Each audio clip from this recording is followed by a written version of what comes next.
Like we got history for ourselves. Look at it, it's just crazy. The actual desert.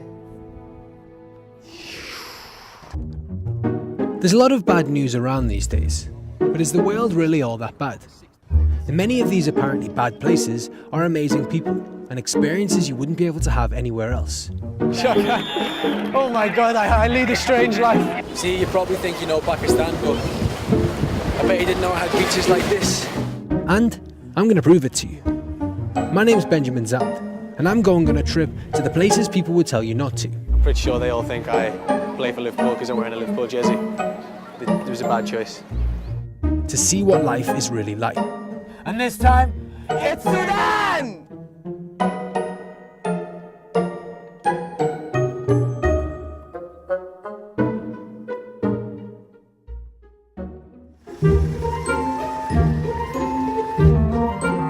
I've got a 4x4 because I'm going on a road trip. To get there, I have to drive 5 hours down a magical river called the Nile. But this isn't Egypt. This is Sudan, the home of over 200 Nubian pyramids, more than Egypt itself. At the moment, I currently have nowhere to sleep or any food to eat because it's Ramadan, but I do have 2 friends to show me the way. So this will be very fun. Let's go. Wish me luck.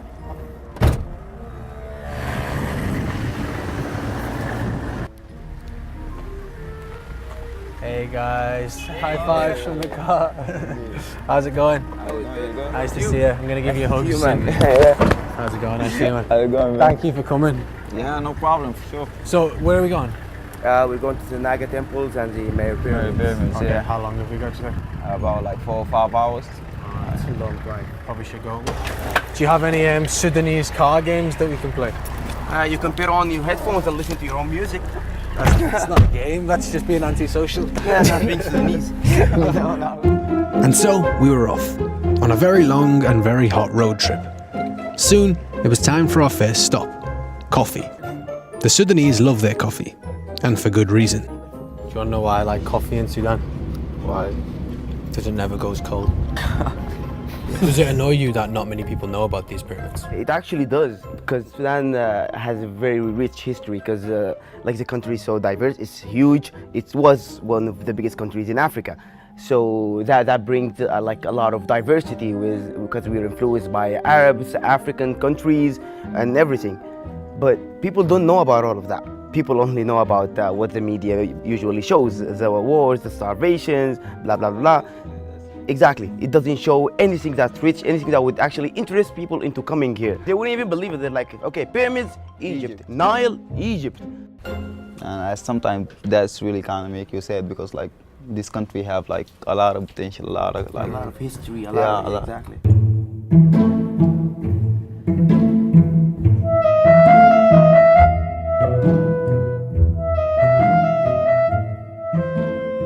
As we set off again, we soon came across the ancient city of Naga. I can only imagine the civilization that was here, that did this. It's like walking in history. It's the middle of nowhere. It's like just barbed wire, that's it, that I can go through easily. It's protected by like a 12-year-old kid. It's beautiful though. I mean, look at that, the engravings on there. Like... This is a ruined ancient city, one of the largest ruined sites in the country.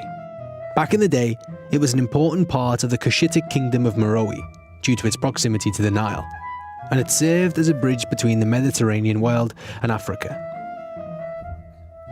But now, it lies pretty much unprotected.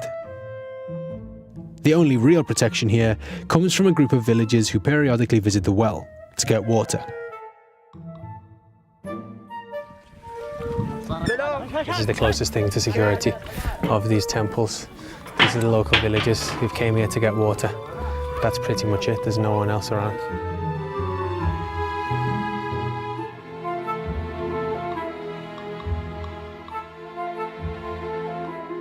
As we explored further, we found some bones on the other side of the ruins. There are bones in there. I know.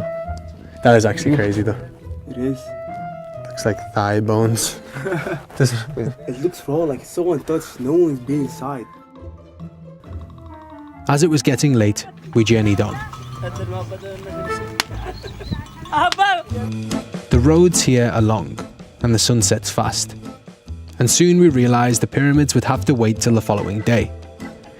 We stopped at a roadside restaurant to eat. We're having shaya, which is sort of a barbecue, but not really your own idea of what barbecue is. Then there's food, which is the local, traditional food in Sudan. Basically, everyone here eats it. After the meal, as we had nowhere to stay, we asked around and found a man willing to accommodate us. The only catch was that we were going to be sleeping outside. We're actually sleeping outside. Which, to my surprise, isn't all that uncommon here in Sudan. So do people actually sleep outside in Sudan? Basically, in towns, most people sleep outside because the sun works as a natural alarm. They mostly need to wake up early, like first break of light, to go as their farmers and stuff. What do they wear though? Because I mean, I like to sleep either in my underpants or, you know, completely naked. So how does that work? I mean, 'cause I'm probably going to do that right now, so you guys better get used to it. Fresh with the knowledge I was going to be sleeping in my undies, me and my new friends drifted off. The next morning, it was finally time to see what we had came here for. We got up early and made a quick stop at a coffee shop a mile away from the pyramids. Despite being so close, the owner told me neither he or any of his friends or family had ever been taught the history of the pyramids. Growing up, did you kind of tell each other stories about what the pyramids were? والله بتسمع بعض الشيء لكن ما كل المعلومات هي بتجي صحيحة. Did people used to be scared of the pyramids? يلا ما بيخافوا لكن المسألة كان ما بيعرفوا عنها حاجة. يعني في الفترة دي يقول لي التراث بتاع البلد دي كانت الدلوكة والصوت Then we journeyed on to see them for ourselves.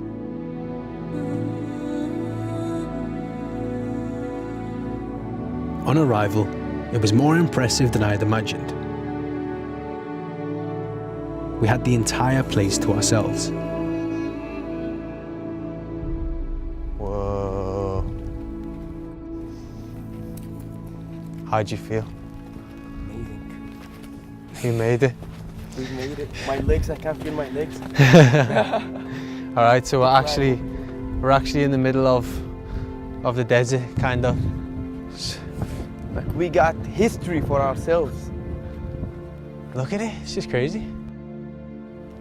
And they just sit here completely unguarded.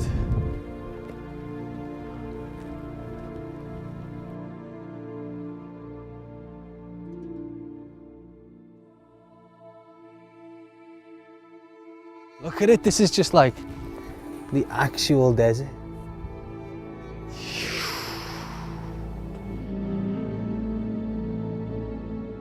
These Nubian pyramids are over 4,000 years old and are a UNESCO World Heritage Site. Despite that though, they're completely deserted. Visitor numbers are tiny, about 15,000 a year compared to the millions that go to the pyramids in Egypt. And due to being completely unprotected, the pyramids and the history here have been damaged and vandalised. So you have a bit of a split conscience here because there's no one here, you can do whatever you want and there's so many things you do want to do. But you also want to respect history. Exactly. Even though clearly not many have respected it. Still, it was like nothing I'd ever seen. The door is even unlocked to one of the pyramids. Mazen gave me a bit of a history lesson on what I was seeing. There are more pyramids in this section alone than in the entire Egypt. It's about 220 pyramids. You can notice that most of the heads of the pyramids are chopped off. That's an Italian explorer. He came here in the 1830s and he chopped off like 40 pyramids searching for gold. And we still don't know what he found. Do you know what they were used for? Yes, they're actually tombs for the black pharaohs and the queens back in the days. They buried them here with their belongings, gold and everything. It's a sort of respect for the kings of Kush.